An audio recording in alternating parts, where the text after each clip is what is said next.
Bold TV.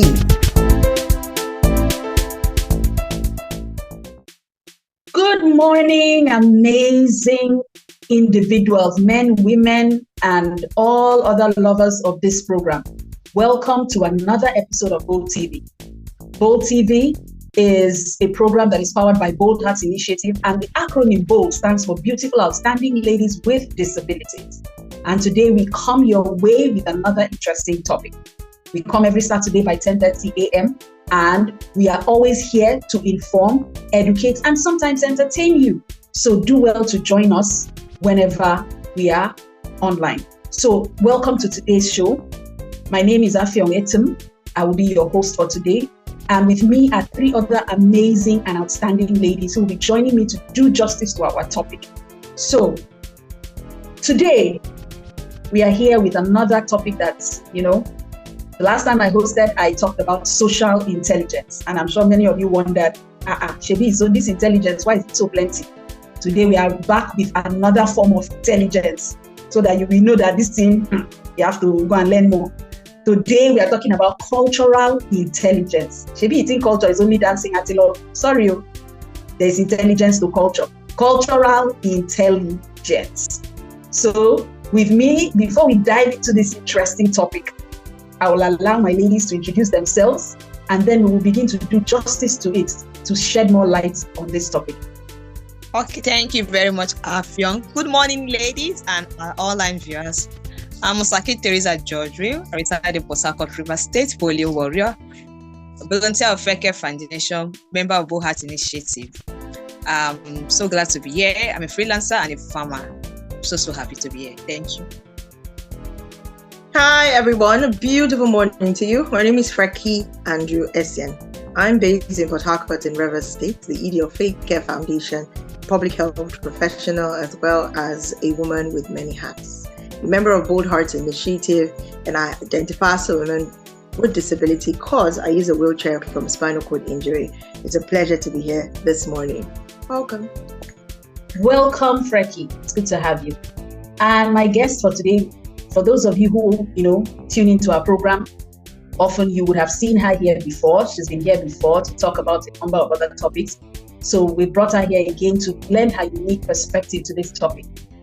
Okay, so good morning to you. This is Oge Passion. I'm a creative intelligence coach and also a consultant for health and wellness products. So nice to be here. All right, and your type of disability? Okay. I'm an amputee, and above knee amputee. Yes. All right, good to have you here. Welcome. And like I said before, I'm your host, Afyong Etim. I am a member of Bold Hearts Initiative. I live and work as a lab scientist in Uyo, Akwa Ibom State, and I use a wheelchair from spinal cord injury. Once again, welcome to Bold TV. Now, before we start, I'd just like to say that when people hear culture, the first thing that usually comes to your mind is, the values, traditional values, the way people live. Most of us will immediately, refer to the villages we come from, the communities we come from, and, the things that are done in that environment, how people interact in that environment. And that's that's one of the areas when you talk about culture. But culture can also refer to an organization, even families have culture. So today we'll be addressing how disability intersects with culture, and also how one can function in different cultural settings. So just like we did when we talked about social intelligence, cultural intelligence will be addressing how one can be effective despite the cultural environment they find themselves in. So I'll go with you. I'll ask you first, Freki, what do you understand by cultural intelligence? Okay, thank you, Afyong. I think I liked how you started the topic by addressing the fact that there are different types of intelligence, and so that somebody doesn't think it's just the IQ, and that there are other forms of intelligence that we need to begin to be conscious about, and the disability community needs to be aware of, so that we can be better in our interactions in different spaces. So speaking to the question about what cultural intelligence is, it has to do, and like you rightly said, every setting has its culture. Organizations, companies have their culture. So it's not just only referring to traditional values or traditional representations of culture or traditional ways of thinking when it comes to culture or a setting and what guides the functioning of a place and how they do things in a place. So cultural intelligence would be where a person is able to recognize cultural differences and adapt to those cultural differences to be able to engage with as many more people as possible, especially when those cultural differences are not in track with your own values. Thank you. Yes, thank you so much. I like the way you talked about, interaction. Culture is a way of life, and the way we interact is a key part of that. So the ability for one to be able to interact effectively, because you can interact and yet you're not actually getting across. The other person, people can be on different wavelengths, different frequencies, because you don't really understand each other. Now, okay, I'd like you to give us your unique perspective when it comes to organizational culture.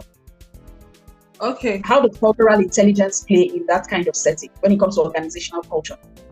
Okay, like Friaki said, she said it has to do with the way we relate and interact with people from various diverse cultures or diverse settings, cultural intelligence. So when it comes to organizations, it has a lot to do with your drive, all right? What motivates you, what inspires you to keep moving, your confidence, your competence.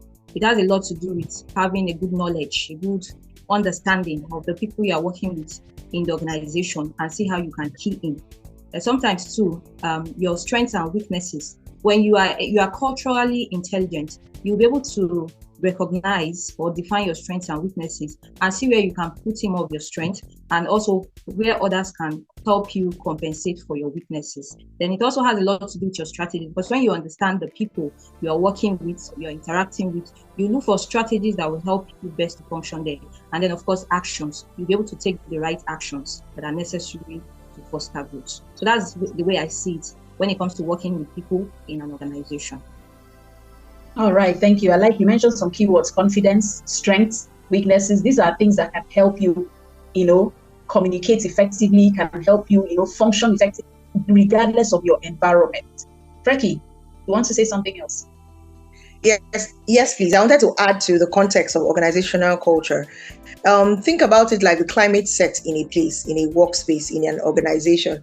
So I soon found out, or in the course of growing and learning, that different organizations have their tone, they have their culture, they have their ways of doing things.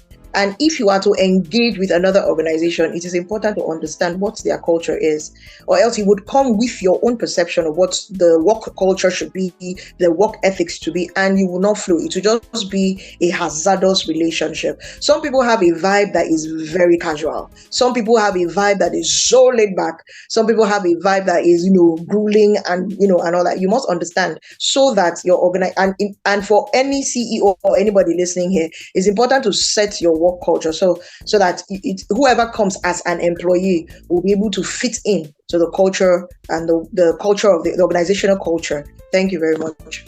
All right, thank you for bringing that up, because more often than not we go into a place and this is what I know, this is how we've always done it, this is how it must be done, and we are set in our ways. We have these preconceived notions about how things should be done, and we don't take into account that this is a different location, this is a different environment. We don't take time to observe and find out how do they do things here. And then, at some point, conflict will arise where there's no understanding. If you're not culturally intelligent, you don't take note that the people you are interacting with come from different backgrounds. They have different stories. They have, they are coming from different places. And so you cannot say everybody must do things the way you want. That will only lead to friction and conflict, and nothing productive will be done. So this program is about disability, specifically women with disabilities. So I'm going to ask you, how does culture interact with disability? How does that interaction? How does culture interact with disability? What's the intersection? Where do they either merge or digress from each other? Thank you very much, Afyon. How does culture intersect with disability? It's a two-way thing. One is that if you're not very careful, as a one with disability is an experience, we might lose out of it because of our participation, especially when people around us does not understand how we can be involved in it. But the other way around is once you're being clear or you're being active that you can be active no matter the situation. You'll be included. You can participate. I give a complete instance. I had a friend that had his father's burial. He was the first son, and because he had a physical disability, most of the mobility aspect, he will not be able to participate because of his disability, moving all around, trying to arrange for the burial. But he has an intelligence, as in IQ or arrangement. He knows how to organize things, and he has the money. So with that, he was fully involved in his father's burial. So that's a two-way thing. There could be another person with disability that didn't have much money or didn't have that intelligence. They'll just say, leave that one, that's my number one. So all the rights of you, the first son, that would have participated, say, no, he cannot. The other brother should take over. But now, because of he has the intelligence, like normal reasoning, and also he has the finance, he took part. So everything that someone would have done for him physically, he assigned to someone else, and everything went on smoothly. Thank you. All right, thank you. So that means, when it comes to, especially when it comes to cultural interactions, you have to be aware of what is happening. Be aware of who you're dealing with, the group of people you have to interact with, and then find out how you can effectively communicate and ensure that there is, what you talked about has to do with inclusion, that you are included and you're not excluded because you are ignorant of how things should be done. Frankie? Yes, please. Beautiful example that Osaki gave with respect to participation, especially in traditional rites and traditional activities. So I want to bring the perspective of cultural norms that come when it has to do with women, and then how disability interacts with it. So there's some basic cultural practices when it comes to women, the basic beliefs that when it comes to do with women. So it has to do with gender roles. And the gender role has to do with the woman being the caregiver, the woman being the nurturer, the childbearer, the woman being married, the woman, the normal roles assigned to the female gender. And when you see how these interact with disability, it's always a place of disbelief that the woman with disability will not be able to meet up to those demands culturally. She will not be able to take care of children. She may not be able to bear children. She will not be. So a lot of those interactions have a way of limiting how people now interact. So I remember when we had a conversation on radio, and one of our disability advocates was speaking. He's visually impaired, and was speaking to how his current father-in-law almost stopped the wedding, not because he's not a very handsome man, but simply because he's a man who is visually impaired. He had no reason other than that. And it took the girl saying, is him or him, for the father to step away. So when it comes to those cultural biases, when they interact with disability, it can be really heavy, especially when you step into a really cultural space. It takes a lot to be able to break those barriers, break those norms. It takes extra effort to be able to prove that disability will not or should not hinder what a person is and can be. Thank you. All right. I'm glad you brought that up, because especially when it comes to women, already the gender bias that's, in the cultural setting is quite glaring. Then imagine a woman with disability, that's like double-edged sword that is aimed at you. So whichever way you turn, there's no advantage. Unless the woman with disability, is able to look beyond. If she herself knows that she has more to offer and that she's not defined by her disability, it helps that she will be able to say, oh, I am different. And just because, my disability is a difference, somebody else has their own difference. And it's a matter of finding common ground where we can interact despite our differences. So cultural intelligence is being able to look beyond the differences and see where can we still meet ourselves halfway, so that we are able to move forward. I respect where you're coming from. Like, for example, I've stayed in the North for some time. And one thing when I went there was this preconceived notion. We know it, we hear it a lot, where people think that everybody there is violent. Maybe because of insurgency and the kind of things we hear. Everybody thinks that everywhere in the North, the people are violent, they are prone, they are very volatile, they tend to any small thing, they will come at you. But when I went there and I spent some time there, I was surprised to find that, in fact, I had plans to relocate and stay there permanently, because I came to realize that what I had heard had nothing to do. It was just a generalization based on the actions of a few. And so if I were not somebody who was, I'm usually, I take my time to observe any new environment, see how things are done and see how I can adjust to it, I probably would have gone there with, new people are like this. And I would have gone there and maybe they would have deported me. They would have packed me up and sent me back to my village.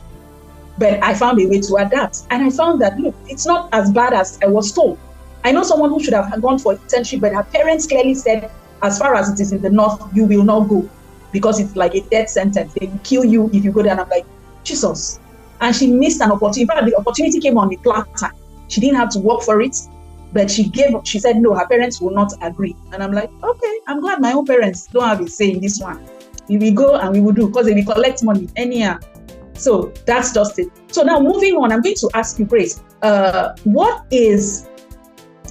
just give me two benefits of being culturally intelligent. So that woman with disability, if she is culturally intelligent, whether in an organization or in a traditional setting, maybe she's in a different country with a different culture, what are the benefits of being culturally intelligent?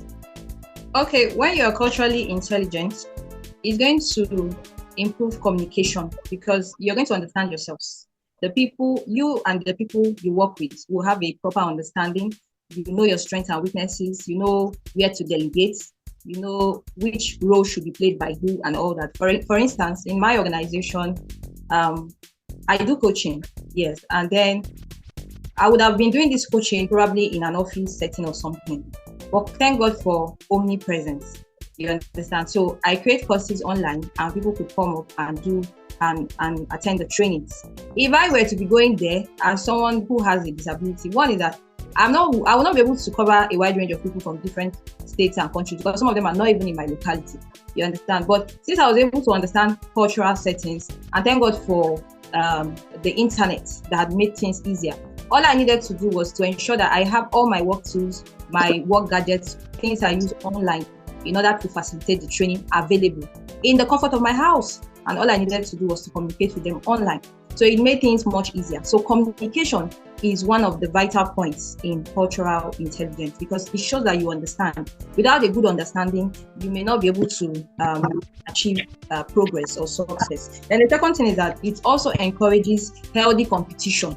I don't have to start, fighting with you or competing with you because you are good at this. And I also want to do it. Do you understand? We see areas where someone can come in and help one another. In the area of my weakness, I can come in. In the area of my strength, I can take charge. In the area of my weakness, I can delegate it to someone else. And we are so happy knowing our strengths and weaknesses and building healthy competition with one another. So that's the way I see it. Thank you so much. Well, I'll mention two benefits. The first benefit of cultural intelligence is you have more opportunities. When you understand that we all come from a different space and a different background, and that there is a need for you to recognize that difference, and that there's a need for you to begin to adapt, not changing yourself. I think we need to also put that. You're not saying go and become the other person's lapdog or be like the other person. No. It has to do with recognizing what that difference is and being able to navigate it. So one of the benefits of cultural intelligence is that you are open to more opportunities. When you have cultural intelligence, you are not closed off because of a different value system or a person's difference in culture. So number one is that you're open to more opportunities. The second benefit of cultural intelligence is that you are open to more opportunities to learn. You don't know everything. You can learn so much when you interact with a whole group of people. Because a lot of times we stay in our little corner and we form objectives. We come up with they call it faulty generalizations. We just assume for heaven and earth. And we do not know what is the truth or what is the reality. We form opinions based on minorities, and that now guides how we interact in life. But if you are open, one of the benefits of cultural intelligence is that you get to learn a lot more from other cultures. You actually learn. Thank you very much. All right. Okay, Osaki. How can one develop cultural intelligence? Just give us a few tips. Okay. Thank you very much. How we can develop cultural intelligence is research.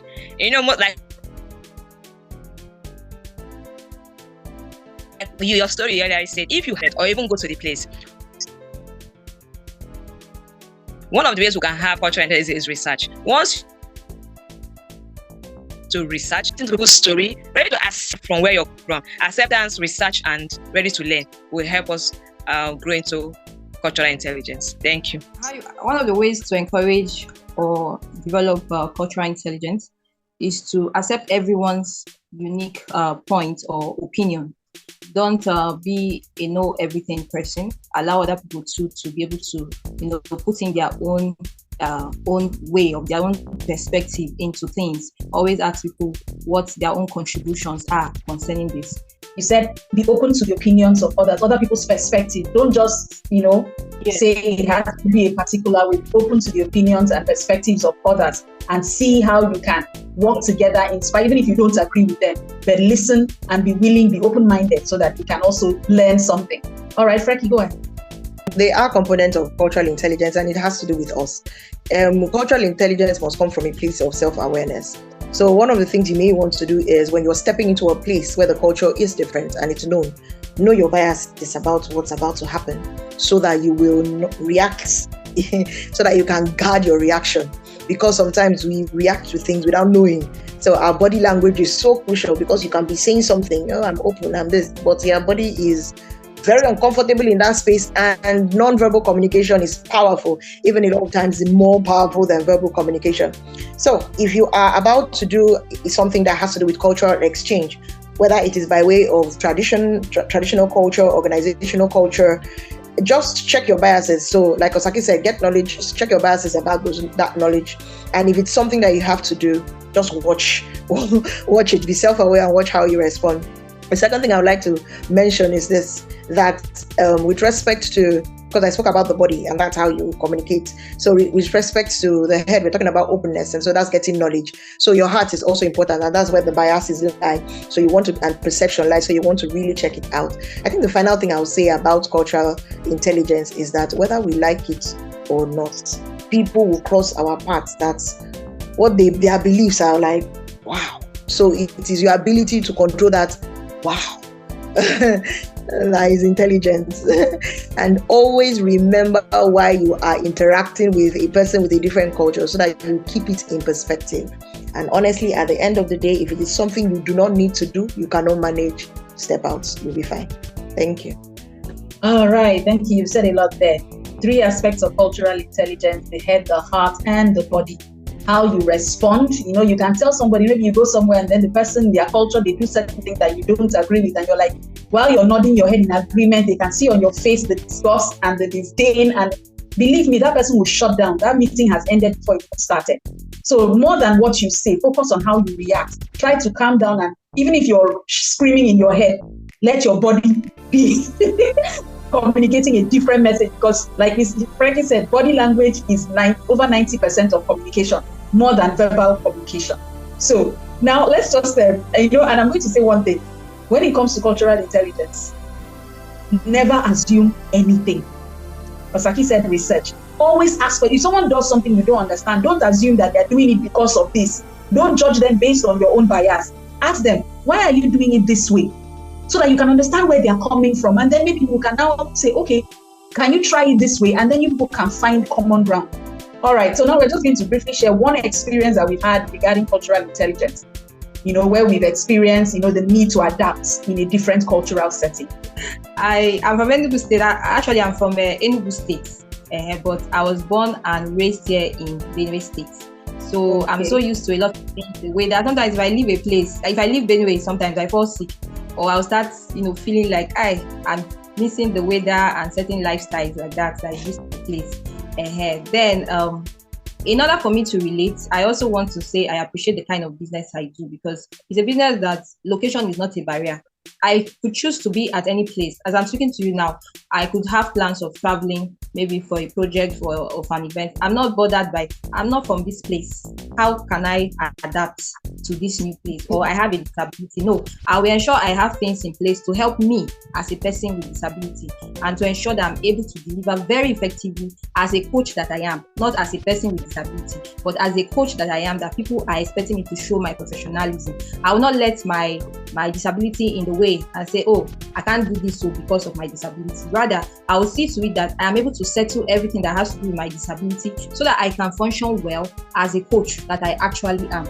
You understand? So it doesn't matter whether, sometimes when people ask me where I am, it's a problem because I can't really tell, because I can be here this period and the next period I may not be in that location, and I'm not bothered that it's affecting me in any way negative, because I'm able to manage it, or I'm intelligent enough to work with different locations.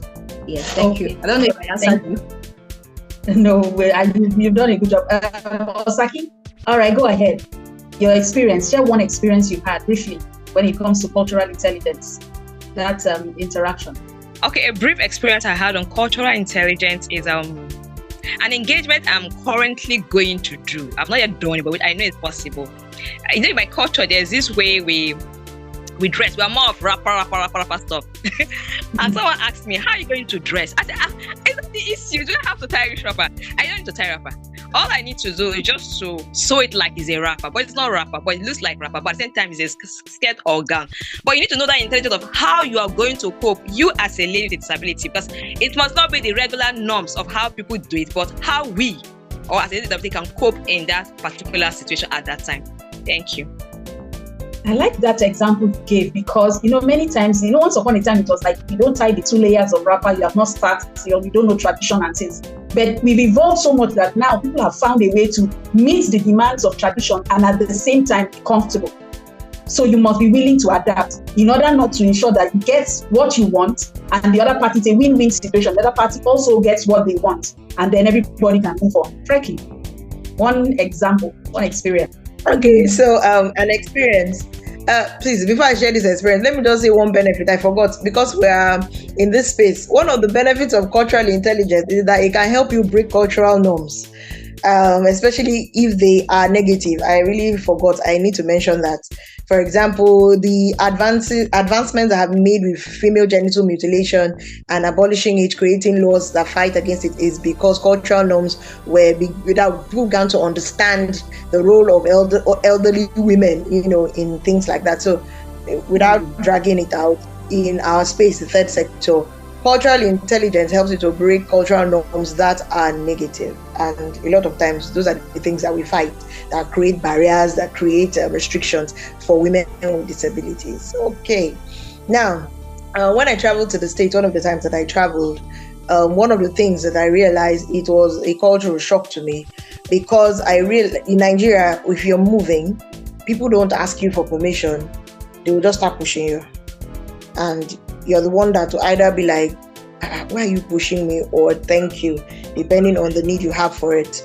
There's a tendency for us to be sometimes very helpful over here, even when it's not asked for, even up to causing more accidents. You understand what I mean? Mm-hmm. So one of the things that was like a cultural shock for me was the fact that the society had developed so much that if you do not ask for help as a person with disability, you don't get it. So they developed so much that you can be pushing that wheelchair, you're sweating, you're dying. They will not come near you if you do not ask for help. And once you ask for that help, it's like 1,000 people appear. They just need your consent for them to be able, because touching your wheelchair is touching you. So it was a cultural shock for me when I traveled to the States, that unlike here where people don't come and be moving, and I'll be like, I've done that many times. Somebody will just come and start pushing you. Then I'll be like, hold on, let me do something. And then I hold the person and I start moving the person. And the person like, what are you doing? I said, that's exactly what you're doing. You're moving. Without telling me you're moving. So it was a cultural shock to me that I couldn't just wait for some person who is seeing me suffering to come and help me, that I would need to give consent by way of asking for that support to move over a hill or something. Thank you. You see, after all your fans here that were moving you anyhow, you went there, nobody was answering you. My own culture shock, my own case had to do with food.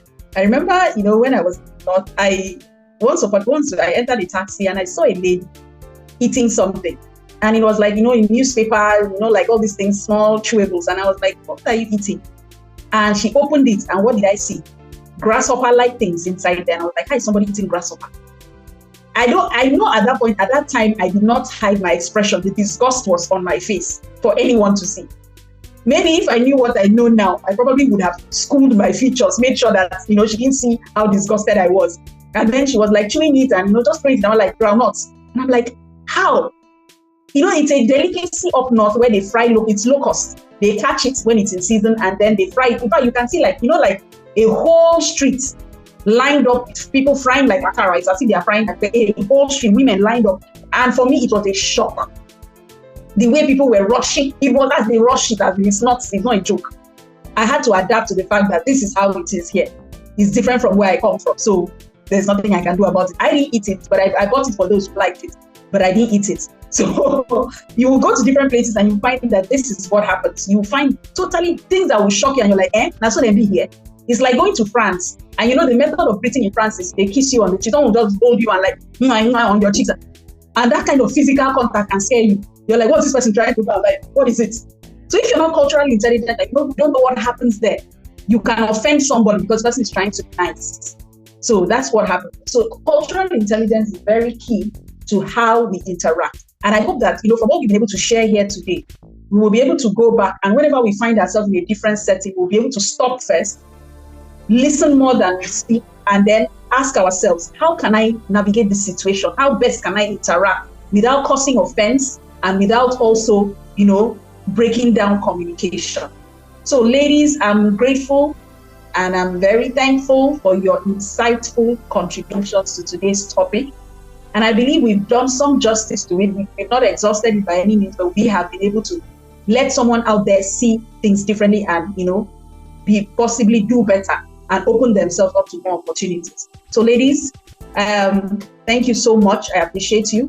To my audience, my online audience, thank you so much. You've done so well. We always look forward to having you with us. And we would like to solicit for your help in, sharing our video, like our YouTube channel, subscribe to it, click on the link for notifications. On Facebook, like our Facebook page so that you can have access to more content. We come your way every week, Saturday by 10:30 a.m., bringing you, educative, informative, insightful, content that can help you navigate disability or help you be of help to someone who might, someone near you who would have a disability. So thank you so much. We solicit for your support in any way. If you want to come on the program, reach out to any of the co-hosts. If you also want to contribute financially or otherwise, it will be most welcome. So thank you so much for joining us, ladies. Let's, unmute our mics and say goodbye to all the lovely people who are watching us. Over. Thank you. So until we come your way, we'll come your way next week, Saturday. Have an amazing weekend. Bye. Bye.